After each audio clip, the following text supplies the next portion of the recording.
తారీఖే రైతు బంధు కాదు రైతు భరోసా 15,000 రూపాయలు ఇస్తామని చెప్పారు. మేము వీడియోస్ మీకే చూపిస్తాం అధ్యక్ష. అంతేకాదు రుణమాఫీ కూడా మీరే చెప్పారు అధ్యక్ష. 2 లక్షలు ఒకటేసారి ఇస్తామని చెప్పారు. 2 లక్షలు ఒకటేసారి ఇస్తామని చెప్పారు. చెప్పడమే కాదు అధ్యక్ష, ఒకవేళ ఎవరైనా 1 లక్ష రుణమాఫీ తీసుకున్నట్లయితే మరలా మీరు తీసుకోండి, 9వ తారీఖు 2 లక్షల రుణమాఫీ నేనే ఇస్తామన్నాడు. దయచేసి ఇవ్వండి, రైతులందరూ కూడా ఎదురు చూస్తున్నారు. అంతేకాదు మొన్న మీరు చెప్పారు, మీరు వరంగల్ డిక్లరేషన్ అని మొట్టమొదటి కాంగ్రెస్ మీటింగ్ జరిగింది. ఆ కాంగ్రెస్ మొట్టమొదటి డిక్లరేషన్లో మీరు ఇదే రైతు భరోసా చెప్పారు, రైతు రుణమాఫీ గురించి చెప్పారు. అంతేకాకుండా కౌలు రైతులను కూడా మొత్తం గుర్తించి రైతులకు అదనంగా కౌలు రైతులను గుర్తిస్తామన్నారు. ఆ కౌలు రైతుల విధి విధానాలు నిర్ణయించిండ్రా? అటువంటిది ఇవాళ ప్రసంగంలో పెట్టున్నట్లయితే బాగుండేది. దాని గురించి ఎక్కడ కూడా ప్రస్తావించలేదు. అదేవిధంగా మీరు చెప్పారు 500 బోనస్ ఖచ్చితంగా వరికి ఇస్తామని చెప్పారు. మొన్ననే అయిపోయింది వానాకాలం, ఇవ్వలే. ఈసారైనా యాసంగిలో ఇస్తారా మళ్ళీ, లేకపోతే మోసంగి చేస్తారా అని చెప్పి కూడా మీకు వదిలిపెడుతున్నాం. ఖచ్చితంగా ఇవాళ రైతులందరూ కూడా ఎదురు చేస్తున్నారు. వ్యవసాయాన్ని ఖచ్చితంగా ఆనాటి పాలకులు దండగా చేస్తుంది, కానీ ఇవాళ దరిదాపుగా నెంబర్ 1 వరిలో ఇవాళ తెలంగాణ ఉన్నది. నెంబర్ 1 మిర్చి పండించడంలో ఆనాడు గుంటూరు ఉండే, ఇవాళ మొత్తం కూడా ఖమ్మం వచ్చింది. ఇవాళ పత్తిలో నెంబర్ 3గా ఉన్నది. అదేవిధంగా ఉన్నదాక ఎవరెవరు అవినీతి చేసి ఏంది అన్నీ వస్తాయి అధ్యక్ష. మేము చెప్పేదాన్ని మేము మాట్లాడుకుంటే ఉన్నది, అన్నీ ఉన్నాయి. అదేవిధంగా మేము అడిగేది, మీరు చెప్పే రైతు భరోసా మీరు చెప్పారు కదా, మీ రైతు భరోసా గురించి పక్కన పెట్టండి. ఏదైతే మేము చెప్పండి, రైతు బంధు మీరు ఇస్తా అన్నారు కదా, కనీసం రైతు భరోసా. అధ్యక్ష వారింకా పల్లా రాజేశ్వర రెడ్డి గారు గౌరవ సభ్యులు, అధికారంలో ఉన్నాము, మేము ఏం చెప్తే మీరు వినాలి అనేటువంటి సైకాలజీ ఫీలింగ్లోనూ ఆ పక్షాన్ని ఉన్నటువంటి దయచేసి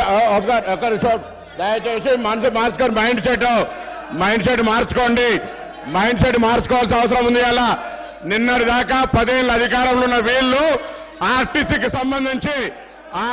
సంబంధించి తెలంగాణ ఉద్యమం కోసం నై చలేగా బస్ కప్పయ్యా నై చలేగా అని ఉద్యమం చేసిన వాళ్ళ గురించి పట్టించుకోని వీళ్ళు, 60 రోజులు సమ్మె చేస్తే ఆత్మహత్యలు చేసుకుంటే పట్టించుకోని వీళ్ళు ఇలా ఆర్టీసీ గురించి మాట్లాడుతున్నారు అధ్యక్ష. ఇలా తెలంగాణ ప్రభుత్వం అధికారంలో కాంగ్రెస్ పార్టీ వచ్చిన తర్వాత ఇప్పటి వరకు 15 కోట్ల మంది పైగా మహిళా అక్క చెల్లెళ్లకు ఉచితంగా బస్సు సౌకర్యం ఇచ్చినామని మనం చేస్తున్నాం. 535 కోట్ల రూపాయల విలువ కలిగేటువంటి బస్ ఫేర్స్ ను ప్రభుత్వం భరించింది అధ్యక్ష. ఇలా వీళ్ళు మాట్లాడుతూ ఉన్నారు. పెద్దలు గౌరవ మాజీ మంత్రి హరీష్ రావు గారు అనాలోచిత డిమాండ్ 15,000 ఆటోకి ఇవ్వాలంట నెలకు. మీరేమిచ్చారు? 1000 రూపాయలని ఇచ్చిందా? ఒకవైపు ఆటో పన్ను రద్దు చేస్తున్నామని చాలాల పేరు మీద 1000 రూపాయలు వీపులు కొట్టి ఆటో కార్మికుల దగ్గర పోయి మాట్లాడదాం.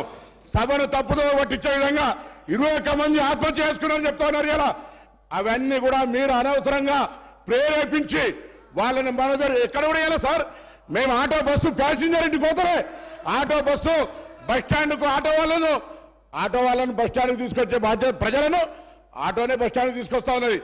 బస్సు ప్యాసింజర్ ఇంటికి పోతలేదు. మారిపోయింది ఎక్కడ అధ్యక్ష? మేము మహిళలకు మీకు నిజంగా ధైర్యం ఉంటే మీ ప్రభుత్వంలో ఉన్నటువంటి వాళ్ళు చేయలే, మేము ఇలా తెలంగాణ అక్క చెల్లెలకు కూర్చొని వద్దా చెప్పండి. మీరు వ్యతిరేకిస్తున్నారో చెప్పండి. స్పష్టంగా చెప్పకుండా దొంగ తిరుగుడు ఎవరేమో ఇలా దయ్యాలు వేయాలు వాళ్ళు ఇచ్చినట్టు పెద్ద పెద్ద దొరలు ఆటోలు వస్తా ఉన్నారు. ఎన్నడూ బెంజి కార్లు దిగిన వాళ్ళు ఆటోలో వస్తా ఉన్నారు. ఆటో కార్మికులను అవమానపరుస్తా ఉన్నారు. ఆటో కార్మికులు కూడా తెలంగాణ బిడ్డలు, తెలంగాణ కోసం ఉద్యమించారు. అహంకార ఫ్యూడల్స్ ఆటోలు వస్తా ఉన్నారు. ఏం ఫ్యూడలిజం ఇదే? ఆటో జీవనోపాధిగా నడుపుకుంటే ఈ ఫ్యూడల్స్ ఆటోలు వచ్చి ఆటో కార్మికులు అవమానపరుస్తారా? ఈ ఫ్యూడల్స్ ఆటో కార్మికులు అవమానపరుస్తారు అధ్యక్ష. ఇది మంచిది కాదు. దయచేసి చెప్తాను. ఇలా తాపక గారు కూడా ఆర్టీసీకి సంబంధించి ప్రక్షాళన చేస్తాం అధ్యక్ష. తమ బంధువులు అని చెప్పుకొని ఎగ్జిక్యూటివ్ రిటైర్డ్ డైరెక్టర్ ను 4 సంవత్సరాలు ఎండి పెట్టి అధ్యక్ష. ఎగ్జిక్యూటివ్ డైరెక్టర్ రిటైర్మెంట్ అయిన 4 సంవత్సరాలు ఎండి.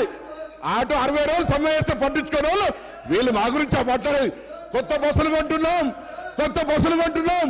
ఆటో కార్మికులు, రిక్షా వాళ్ళ ఇలా ఆర్టీసీ కార్మికుల సంక్షేమం మా బాధ్యత.